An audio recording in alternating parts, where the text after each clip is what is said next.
Hello mga ka-Health Real Talk! Cooking oil, hindi lahat pare-pareho. Una sa lahat, hindi masama ang gumamit ng mantika. Ang problema ay kung anong uri at kung paano mo ginamit.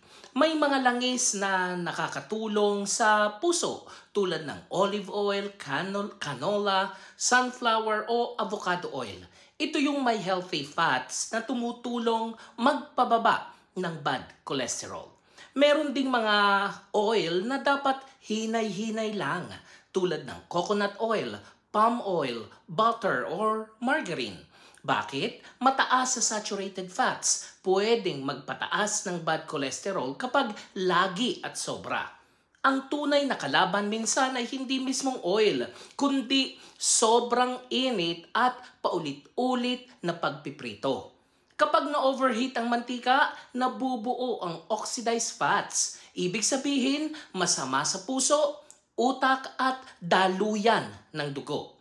Kapag paulit-ulit, ginagamit sa karinderya. At ang style, nagiging lason kung tutuusin.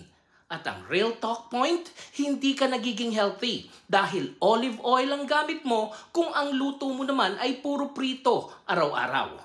At hindi ka rin unhealthy dahil gumagamit ka minsan ng coconut oil kung tamang dami at tamang gamit lang. Ang susi, balancing paggamit. Practical na gabay para sa paggamit ng oil. Mas bagay na oil pag nagpiprepare ka ng salad o drizzle, olive oil. Light saute, olive oil or canola. Pag stir-fry, sunflower or canola. Pag high heat or yung prito, rice bran or peanut oil. Mataas naman ang smoke point. Deep fry kung hindi may iwasan, pero wag ulit-ulitin ang mantika. Pinaka-real talk. Ang mantika ay parang feelings. Kapag sobra at paulit-ulit pinapainit, nagiging masama na. Health Real Talk. Hindi lahat ng mantika masama, pero hindi rin lahat mabuti. Piliin ang tamang oil. Huwag sobra, huwag ulit-ulitin ang pagpiprito at i-balance ang diet mo. Alagaan ang puso mo.